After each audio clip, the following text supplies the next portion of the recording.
Okey, Assalamualaikum warahmatullahi taala wabarakatuh. Kita berjumpa sekali lagi petang ini. Biasa waktu malam ni kita buat live tengah malam. InsyaAllah ini hari ada sedikit masa dan kita boleh bersoal jawab kepada penonton-penonton di rumah. Kalau ada soalan-soalan, bolehlah tulis di ruang komen dan sahabat-sahabat kita yang ada hari ini akan menyampaikan soalan itu kepada saya. Jadi silakan. Okay. Bismillahirrahmanirrahim. Assalamualaikum dan selamat tengah hari Datuk Oman. Ya. Datuk Tan Sri Muhyiddin Yassin berkata kalau nak beliau menjadi Perdana Menteri, undilah Perikatan Nasional. Apa pendapat Datuk? Pendapat saya senang je. Ya. Jangan undi pada Perikatan Nasional. Ini jawapannya sangat mudah Dan bagi saya sebaik saja Perikatan Nasional tewas dalam pilihan raya umum pilihan raya negeri di negeri Sabah. Sewajarnya Tan Sri Muhyiddin Yassin meletakkan jawatan beliau sebagai Perdana Menteri. Saya difahamkan beliau telah pun mengarahkan jentera-jentera PPBM supaya memboikot calon-calon Barisan Nasional kerana beliau cuba nak menunjukkan bahawa Perikatan Nasional akan mendapat sokongan rakyat lebih berbanding dengan calon-calon daripada Barisan Nasional. Jadi saya menyeru kepada rakyat negeri Sabah, tolong pastikan anda memberikan sokongan padu kepada semua 42 ahli parlimen, calon-calon Dewan Undangan Negeri daripada Barisan Nasional, dan di tempat-tempat yang tempat-tempat yang tidak ada calon daripada Barisan Nasional, buat masa ni saya nampak sebaik-baiknya undi diberikan kepada calon-calon yang bukan daripada Perikatan Nasional. Ini penting kerana ini akan memastikan bahawa calon-calon Barisan Nasional, dan kita nak pastikan bahawa hasrat Muhyiddin untuk melihat calon-calon PPBM menang lebih banyak kursi berbanding dengan UMNO akan gagal. Dan sekaligus kita akan melihat bahawa kedudukan Muhyiddin sebagai Perdana Menteri akan seolah-olah menjadi seperti telur di hujung tanduk. Saya nak beritahu dengan Muhyiddin, rakyat Malaysia tak boleh terima dia. Kebanyakan daripada rakyat Malaysia tidak boleh terima dia, kecuali geng-geng bersatu mungkin nakkan dia jadi Perdana Menteri, geng-geng pejuang mungkin nakkan dia jadi Perdana Menteri, geng-geng yang nak melihat supaya kerajaan Perikatan Nasional ini jatuh dengan menggunakan isu-isu yang dipalitkan ke atas Muhyiddin, macam contohnya macam SD Stanley Paul, suami kepada Nikaji. Orang macam ni semua nakkan Muhyiddin kekal jadi Perdana Menteri supaya boleh digunakan isu-isu ni ke atas Muhyiddin. Orang yang nak menggunakan isu penglibatan Muhyiddin dengan projek-projek YTL, penglibatan Muhyiddin dengan Vincent Tan yang baru-baru ni sudah pun ada isu besar tentang penglibatan syarikat yang dimiliki oleh Vincent Tan yang hari ini sudah mendapat perhatian DOJ. Dulu bukan main lagi dia orang ni berusaha untuk memfitnah Datuk Seri Najib. Hari ini Vincent Tan juga adalah salah satu individu yang sedang di dalam penyiasatan oleh pihak DOJ, dan bila-bila masa mungkin akan didakwa. Dan kita juga tak lupa individu-individu yang nak menggunakan isu bagaimana tanah di Johor dijual oleh Muhyiddin ketika dia menjadi Menteri Besar. Banyak tanah-tanah yang dijual kepada Singapura. Mereka juga mahu Muhyiddin kekal menjadi Perdana Menteri supaya mudah untuk mereka lingkupkan kerajaan Perikatan Nasional. Jadi itu sebabnya rakyat Sabah, tolong pastikan kita tolak semua calon daripada Bersatu. Supaya Muhyiddin tak boleh claim bahawa kemenangan di Sabah disebabkan oleh pengaruh dan populariti beliau. Saya nak beritahu UMNO di Sabah hari ini pun sudah pun bergerak, seolah-olah bergerak sendiri. Selepas Muhyiddin menikam belakang BN dengan mengumumkan Hazizi sebagai calon Ketua Menteri di Sabah, dan walaupun ada pihak-pihak yang cuba menafikan, tetapi apabila Azmin Ali turun ke Sabah, sekali lagi Azmin Ali mengesahkan bahawa Hazizi akan menjadi calon Ketua Menteri sekiranya Perikatan Nasional menang di Sabah. Jadi saya nak minta supaya sahabat-sahabat kita boikot calon-calon daripada Perikatan Nasional, dan jangan sekali-sekali kita bagi undi kita kepada calon-calon daripada Warisan pula. Kena ingat, lepas pilihan raya ni, percayalah cakap saya, sekiranya Warisan mendapat jumlah undi yang besar ataupun jumlah kursi yang besar, dia akan bergabung dengan parti yang dimiliki oleh Muhyiddin, PPBM. Dia akan bergabung dengan DAP, dia akan bergabung dengan PKR. Mereka akan bentuk kerajaan tanpa UMNO dan PAS. Ini kena ingat. Itu sebab ahli-ahli PAS, ahli-ahli UMNO seluruh negeri Sabah berikan undi hanya kepada calon Barisan Nasional. Kalau tempat tu tidak ada calon Barisan Nasional, maka berikan undi kepada calon selain daripada parti PPBM dan juga parti Warisan. Nak bagi pada parti Cinta Sabah ke, nak bagi pada USNO ke, nak bagi pada mana-mana parti, itu terpulang pada tuan-tuan. Saya tidak mahu campur urusan pilihan tuan-tuan, kecuali saya nak menyeru supaya tuan-tuan berikan undi kepada calon Barisan Nasional. So yang pasti PRN ke-16 kali ini, yang pengundi di Sabah mengundilah Barisan Nasional, InsyaAllah. So satu lagi Tan Sri Muhyiddin mengatakan mahu UMNO tewas di Sabah bagi memenuhi desakan daripada UMNO. Macam sekarang ni ketika mereka berada di ground, mereka telah membuat kempen bisik-bisik supaya ahli-ahli PPBM boikot calon-calon daripada BN. Kerana mereka tidak mahu calon daripada BN menang lebih banyak kerusi berbanding dengan Perikatan Nasional. Saya nak beritahu dengan Muhyiddin, jangan jadi bodoh. Kerana bersatu di Sabah tidak ada grassroots. Dia nak kempen kat siapa? Dia nak kempen kat siapa? Bersatu di Sabah tidak ada grassroots. Yang ada ialah pemimpin-pemimpin UMNO yang bacul, yang khianat kepada UMNO dan melompat menyertai bersatu. Saya minta tolong kawan-kawan di Sabah ni, pastikan mereka-mereka ni terlungkup. Jangan bagi sekali pun, walau satu undi pun kepada mereka ni. Kerana kalau tuan-tuan bagi satu undi pada mereka, maka kita akan mengimarahkan budaya politik lompat parti.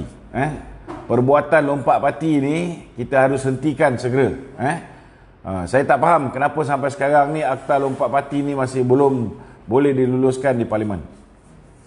Okey Tok, ini soalan mungkin kedengaran dia agak panas lah bagi segelintir orang UMNO. Mengapa Datuk mengeluarkan kenyataan bahawa PRN Sabah titik tolak run-up-nya UMNO? Apa pendapat Datuk? Ini memang panas Tok. Okey, ini realiti yang kena diterima. Pertama sekali, bila kita gagal meletakkan calon di semua 73 kawasan Dewan Undangan Negeri di Sabah, maka orang tidak nampak kita ni serius untuk memerintah negeri Sabah. Dan lebih memudaratkan apabila sebuah parti yang dipimpin oleh bekas menteri daripada UMNO juga, Musa Aman, Hanifah Aman, meletakkan calon di 72 kursi. So nampak seolah-olah macam parti Cinta Sabah ni lebih bersedia berbanding dengan UMNO.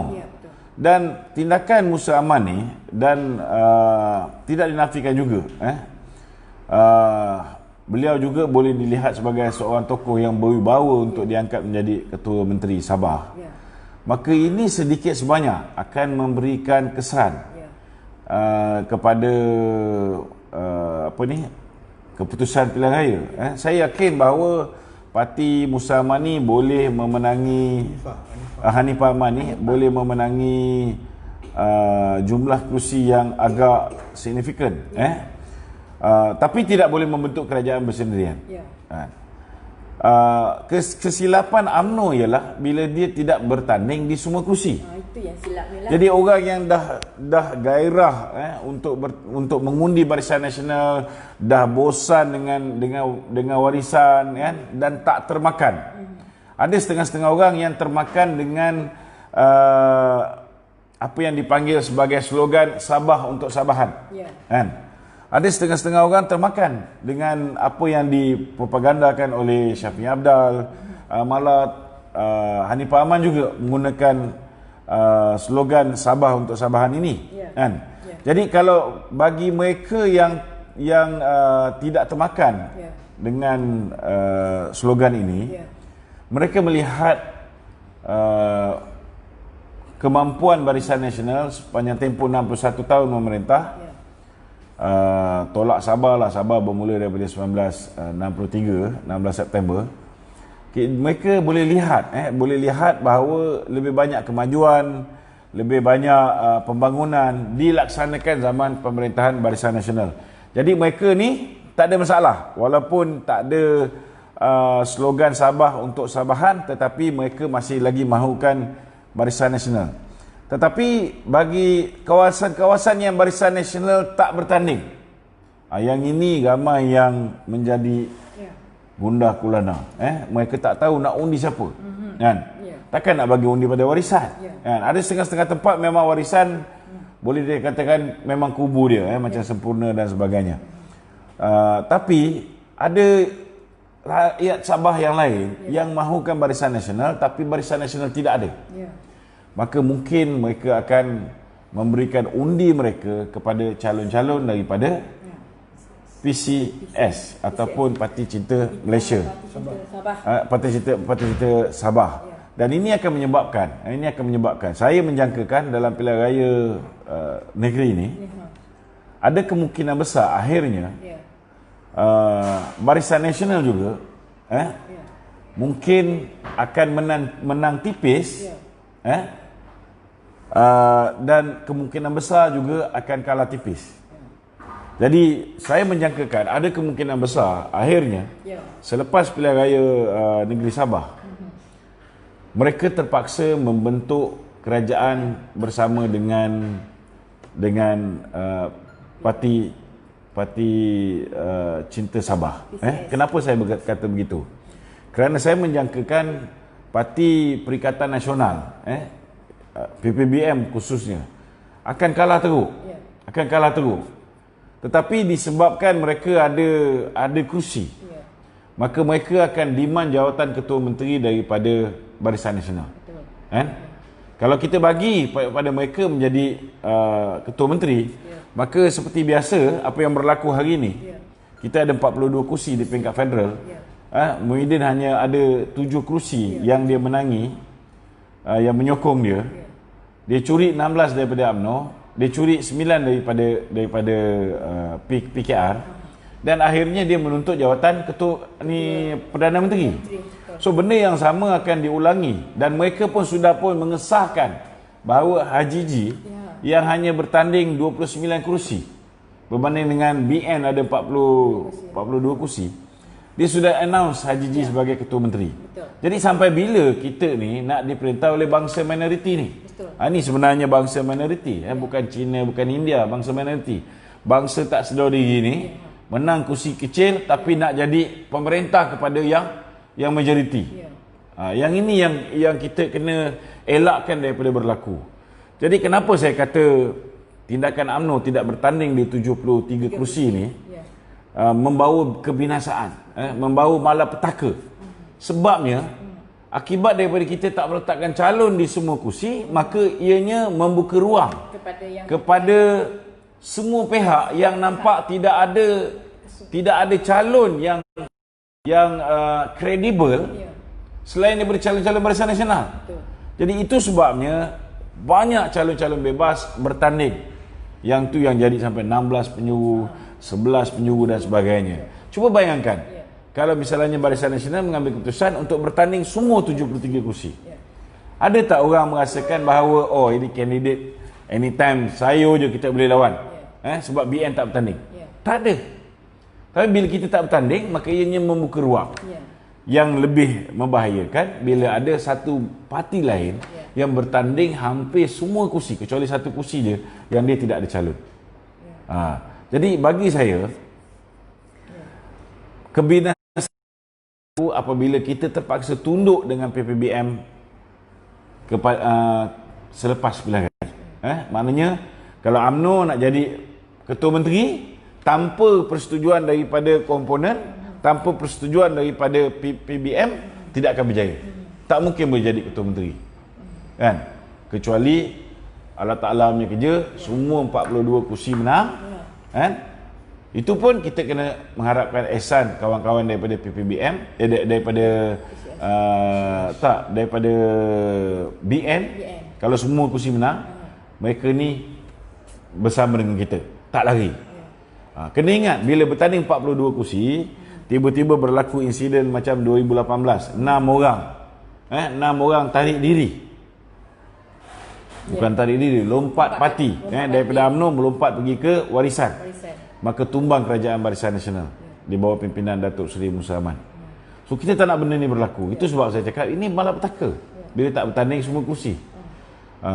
Dan ada kemungkinan besar bila kita tidak dapat membentuk kerajaan bersama dengan Bersatu contohnya, kerana kita tak mahu dia menjadi ketua menteri, maka ada kemungkinan besar Barisan Nasional tidak ada pilihan melainkan terpaksa bekerjasama dengan Parti Parti Hanafiah Aman contohnya, Hanifah Aman, Parti Cinta Sabah, kan. Ini mungkin berlaku, kan.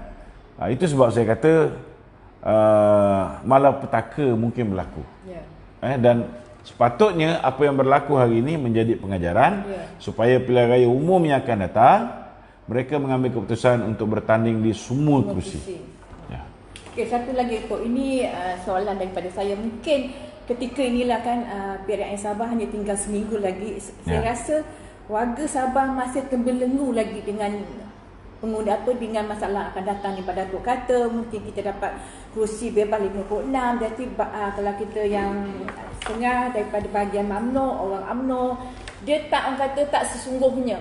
Sepatutnya PRN Sabah ke-16 ini merupakan cermin bagi kita menuju PRU ke-15 nanti. Macam mana Datuk? Sebenarnya Barisan Nasional mempunyai peluang untuk menyelesaikan kemelut politik di Sabah. Kita ada kemelut politik di Malaysia, kan? Tetapi kita telah membuat keputusan yang salah. Kita bergabung dengan Tun Dr. Mahathir. Bila Tun Dr. Mahathir menipu, dia kata nak bergabung untuk menyingkirkan DAP, tetapi hakikat dia nak mewujudkan unity government, kan. Akhirnya UMNO dan PAS tidak bersetuju untuk bergabung dengan Tun Dr. Mahathir. Mereka mengambil keputusan untuk bergabung dengan Tan Sri Muhyiddin. Ini juga satu kesilapan kerana kita menjadikan satu budaya baru, parti kecil boleh memimpin parti besar. Budaya ini dah dimulakan oleh Pakatan Harapan. Dan akibat daripada PKR, dia menang 49 kursi. Kita tengok Bersatu hanya memenangi 13 kursi. Buat kali pertama dalam sejarah, minority rule the majority. Ni perangai buruk ni dimulakan oleh PH. Dan akhirnya kita melihat kehancuran yang dibawa oleh PH. Kan? Jadi kenapa BN ulang benda yang sama? Iaitu mengangkat orang yang daripada parti kecil ni menjadi pemimpin untuk memimpin parti besar. Bukan setakat memimpin, dia menindas kita. Duit UMNO tak dipulangkan. Kita tengok pemimpin-pemimpin UMNO yang didakwa di mahkamah oleh kerajaan zalim Pakatan Harapan, rejim Mahathir dan DAP, masih diteruskan. Penganiayaan ke atas Datuk Seri Najib masih diteruskan. Penganiayaan ke atas Datuk Seri Zahid Hamidi, penganiayaan ke atas Datuk Seri Tengku Adnan, penganiayaan ke atas Datuk Seri Bong sendiri, penganiayaan ke atas Datuk Seri Ahmad Maslan, Tan Sri Syarif Samad, semua masih diteruskan. Dan kita tidak bertindak seolah-olah kita sebuah parti yang besar. Kita merasa terlalu macam inferiority complex tau. Kan? Kita anggap macam Muhyiddin ni terlalu besar. Padahal kita dah tengok apa yang berlaku ni, sepatutnya bila selesai saja pilihan raya Sabah ni, Barisan Nasional perlu tarik diri daripada Perikatan Nasional. Betul. Daripada kerajaan. Kita tak pernah menyertai parti Perikatan Nasional, tetapi kita boleh tarik diri daripada Perikatan Nasional. Gabungan ahli-ahli parlimen. Betul. Kalau orang macam Mishamuddin nak terus jadi barua kepada Mahathir dan Muhyiddin, silakan. Okay. Tetapi yang lain ini, sewajarnya mengambil keputusan untuk meninggalkan. Kerana bila kita boleh bawa tarik keluar lebih daripada 20-25 orang, saya yakin saya yakin bahawa kita akan ada pilihan raya umum, dan bila ada pilihan raya umum, kita boleh selesaikan masalah rakyat di Semenanjung, Sabah dan Sarawak. Untuk negeri Sabah, minta maaf lah akibat daripada silap percaturan. Saya yakin selepas pilihan raya akan berlaku pergaduhan lagi. Akan berlaku perebutan kuasa lagi. Kerana silap langkah, silap strategi, kita tidak bertanding di semua kerusi. Kalau menang, BN menang sikit, PPBM menang sikit, Parti Cinta Sabah menang sikit, maka akan berlaku kerajaan campuran. Bila kerajaan campuran, dia tidak berapa stabil. Kita terpaksa nak menjaga hati semua orang. Dan kalau ideologi berbeza, kalau kepentingan masing-masing berbeza, macam mana? Pengarah pilihan raya BN ada sebut awal-awal lagi, Bro Mokhtar kata BN akan bertanding 73%. Itu sebab kita pun merasa lega, kita pun tak meletakkan calon bebas. Kan? Peringkat awal memang kita bercadang nak meletakkan calon bebas di mana sahaja kursi yang ditandingi oleh Bersatu. Tapi bila Datuk Seri Bro Mokhtar mengatakan bahawa kita akan letak 73 kursi, so kita dah rasa secure lah. Kita dah rasa alhamdulillah lah. Maknanya BN akan terselamat daripada terjerumus dengan malapetaka ni.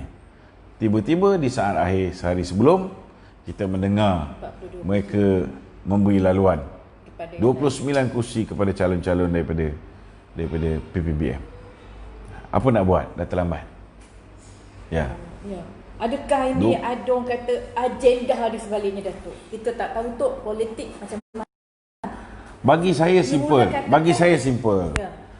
Sekarang ni kena tahu agenda Bersatu ni, agenda Bersatu ialah untuk mengambil, untuk capture market yang selama hari ini dikuasai oleh UMNO dan PAS.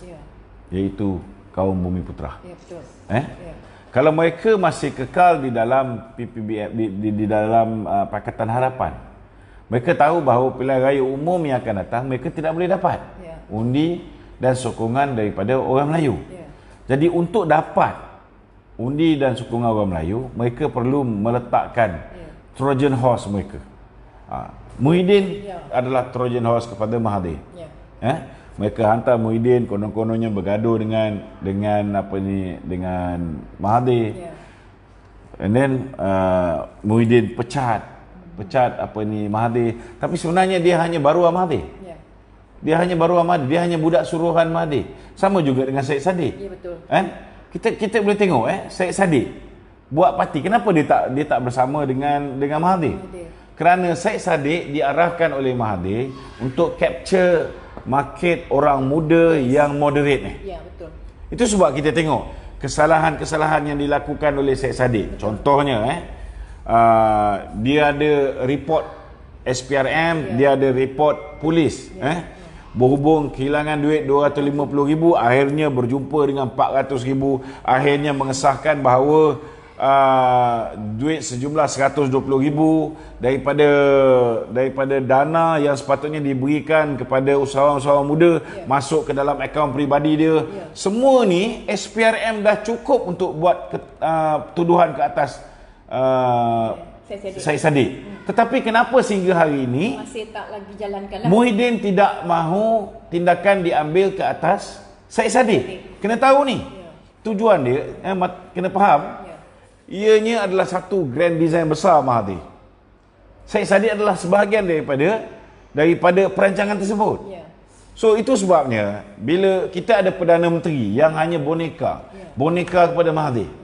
Mahathir kata jangan dakwa Syed Saddiq. Muhyiddin takkan berani sentuh Syed Saddiq. Kita tengok kes-kes yang melibatkan pecah amanah dan sebagainya. Langsung tak ada tindakan. Sedangkan disenyapkan oleh Muhyiddin. Tapi kes kalau melibatkan pemimpin UMNO, silap-silap ni saya nak beritahu dengan Anwar Musa ni. Silap-silap dengan dia pun akan didakwa. Dia mungkin rasa selesa, tapi kita dapat maklumat. Fail semua dah mula bergerak. Silap-silap dengan dia kena dengan pemimpin-pemimpin UMNO macam Datuk Zahid semua sekali bakal akan menyusul bersama dengan Datuk Seri Najib. Kerana Mahathir baik, Muhyiddin baik, memang tak ada telur. Dia are not gentleman. Kalau dia gentleman, dia akan lawan secara gentleman. Tapi macam mana dia nak jadi gentleman? Kita jemput dia masuk UMNO, dia tak nak masuk UMNO. Bila dia masuk UMNO, bila dia dah penjarakan Datuk Seri Najib, barulah dia kata kita nak masuk Muafakat Nasional. Sebelum tu kenapa tak nak masuk Muafakat Nasional? Bila kita pelawa, kenapa dia tak nak? Sebab apa? Sebab bila dia dah hapuskan satu-satunya manusia di dalam Muafakat Nasional yang boleh beri tentangan kepada dia, barulah dia sibuk nak masuk Muafakat Nasional. Takkanlah orang UMNO dengan PAS ni bodoh sangat, tak boleh fikir benda ni.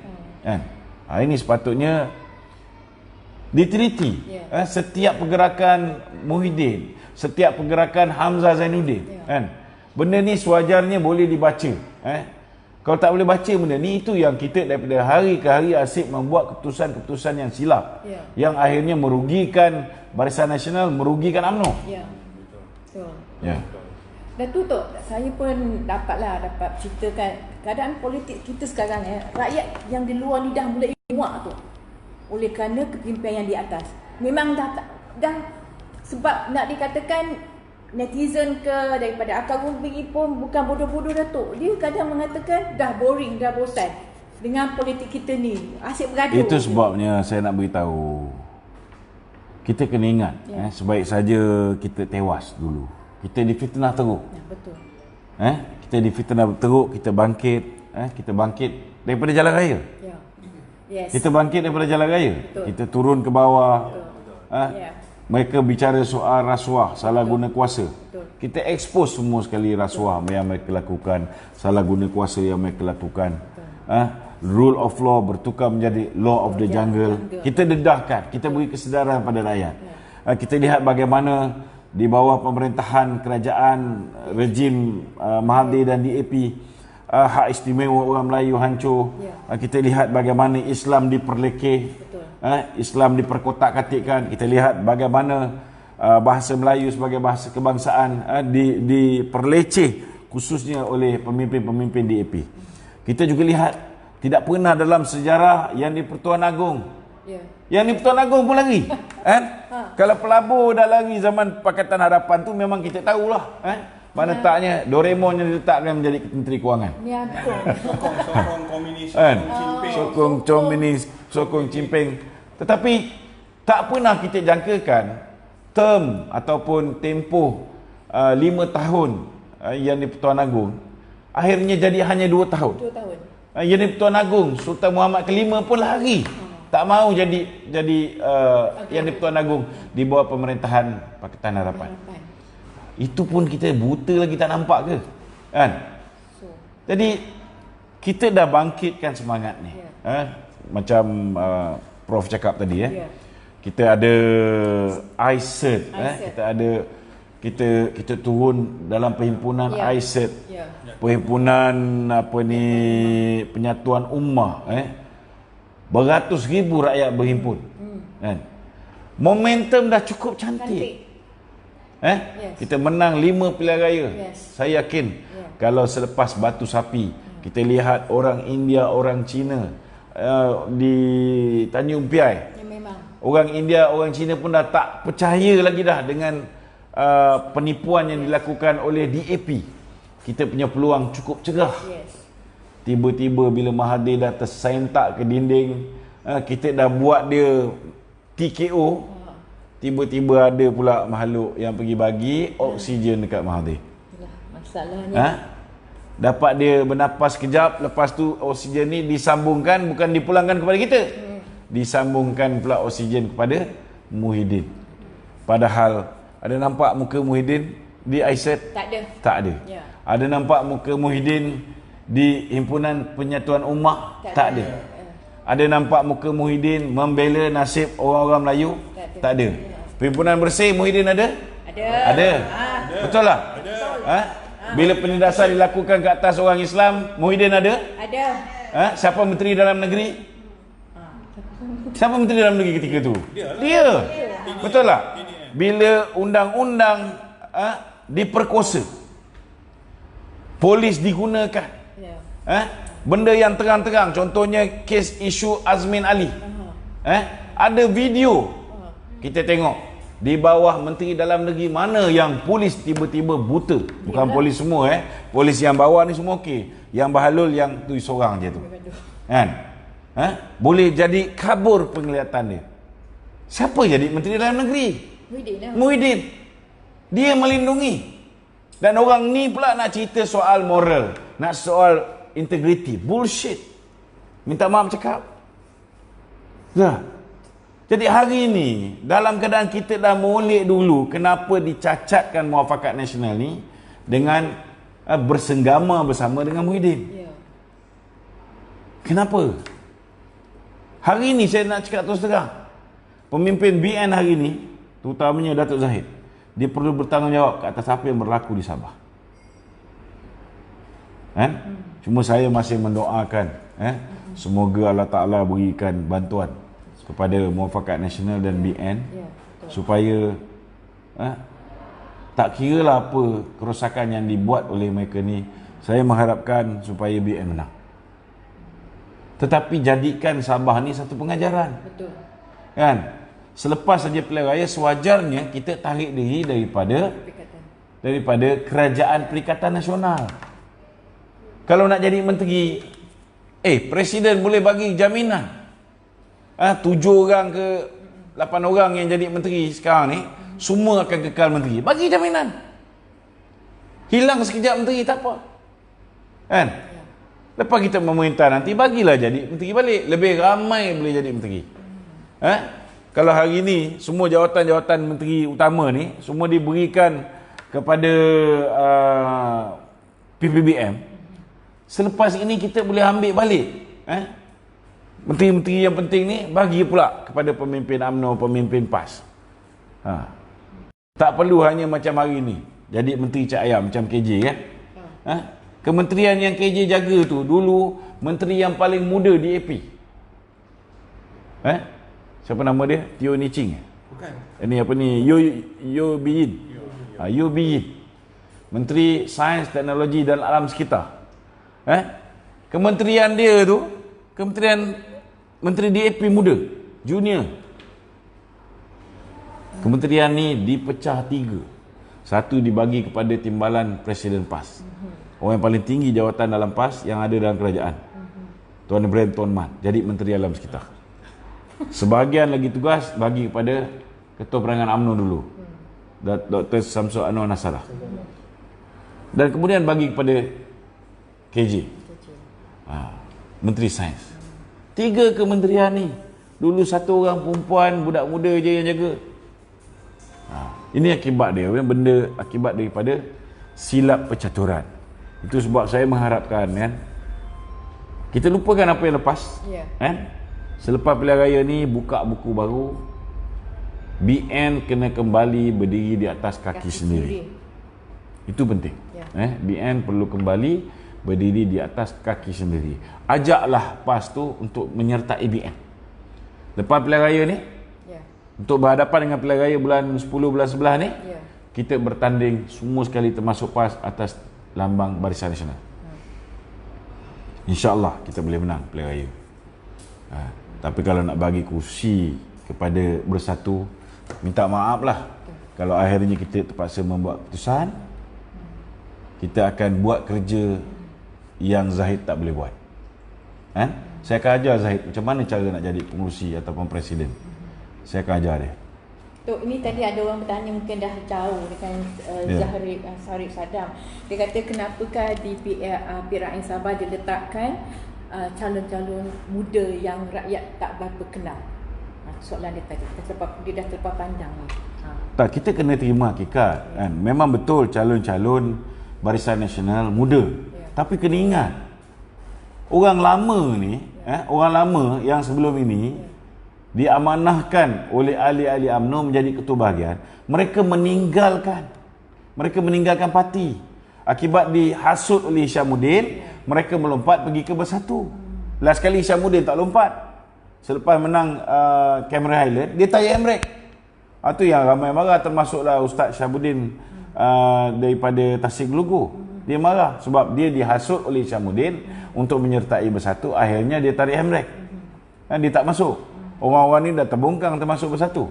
Saya nak beritahu, bila UMNO ditinggalkan oleh ketua-ketua bahagian, ketua-ketua wanita bahagian, orang-orang muda ini yang telah bangkit untuk menyelamatkan UMNO.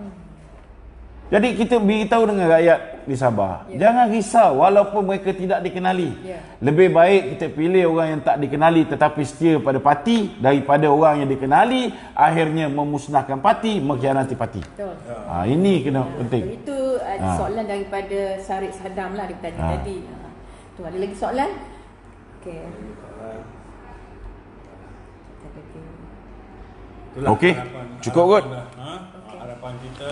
Jadi saya menyeru kepada rakyat daripada negeri Sabah, negeri di bawah Bayu, pastikan 26 hari bulan September ini kita angkat kerajaan baru, iaitu Kerajaan Barisan Nasional. Assalamualaikum warahmatullahi taala wabarakatuh. Terima kasih.